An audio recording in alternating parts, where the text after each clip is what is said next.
Hi, welcome to Unapologetically Speaking with Dr. C. Thank you all for joining me this evening. I usually do my videos in the daytime, but it is evening now. It's a little after 8 o'clock because I had a busy day. I want to come in today and I want to talk about relationships. So really briefly, I want to talk about the types of behaviors that we usually see and ignore in red flags. Now, I know all you ladies out there, especially myself, have been through this as well, have dated someone, have been married, dated someone, I don't know, boyfriend, girlfriend, what have you. We all have had someone in our life, and we have all heard of someone in your life or someone in someone else's life that I shouldn't have dated them, or I wish I knew what I know now.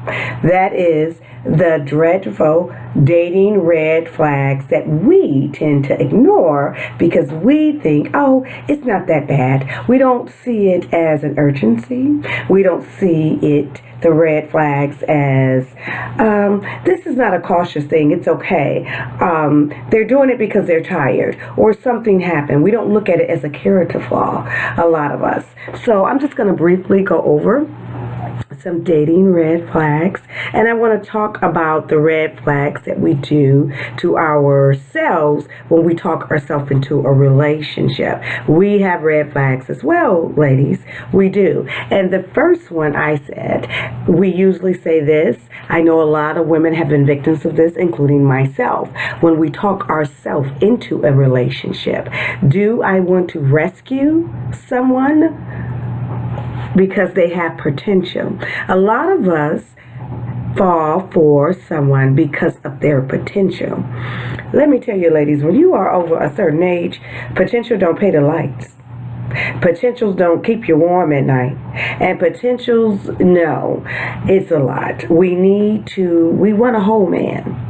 Especially if we're a whole woman. Now, if you ain't got your shit together, you got nerve asking for somebody that has theirs together, because now you're bringing a tainted form into the relationship.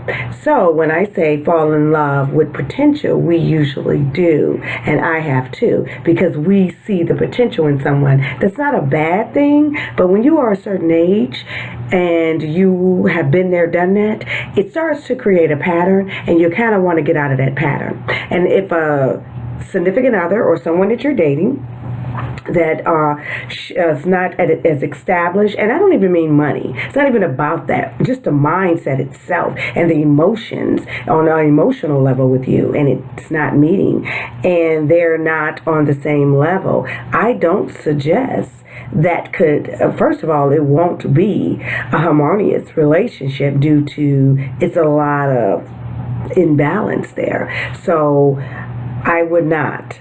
That is a red flag when you fall in love with potential. Because guess what? What if they never make that? What if they never reach that potential that you are hoping for?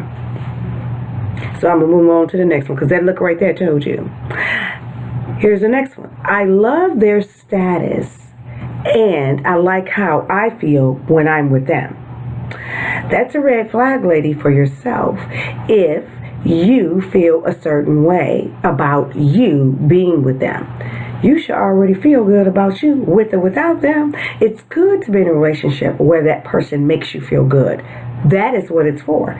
So you can feel good. I get that. However, you do not need someone to validate you, and their success is not your success. And I see a lot of women we have, and we tend to continue to do that because he has A, B, and C. Girl, that don't mean it's yours.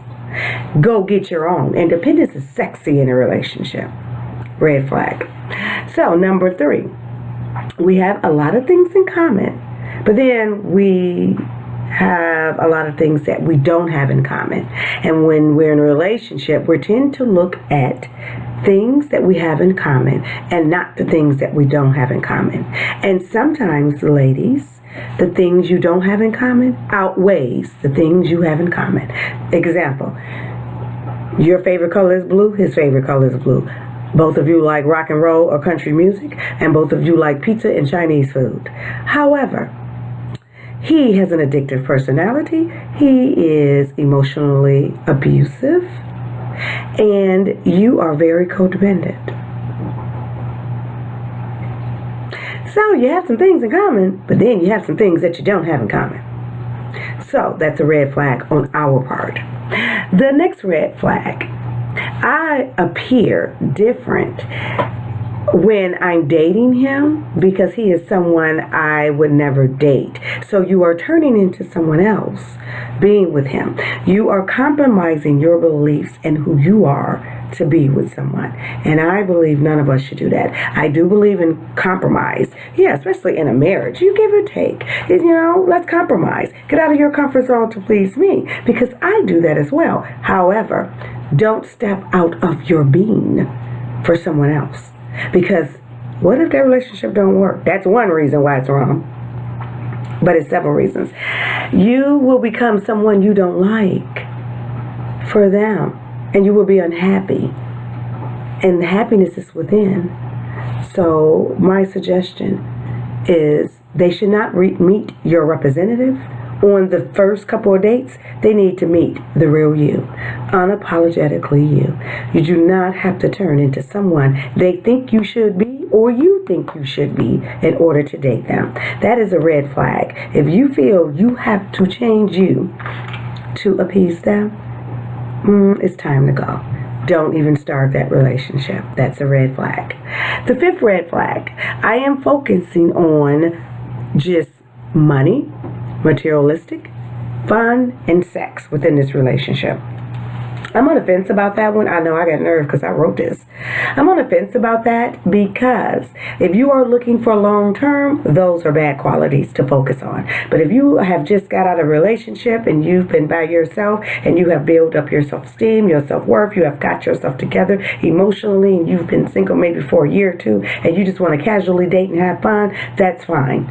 Use protection, be independent, have your own money because that's sexy, and do whatever it is you need to do to make you happy. So that's when I say I'm on the fence with that one. But if you jumping from one relationship to another and that is your main focus, that you are going to these several relationships just with the intent of I just want their money or I'm just going to have sex and this really don't mean anything to me, and the other party is expecting something else, that is dangerous behavior and it's a total red flag. So that is some things you may want to change.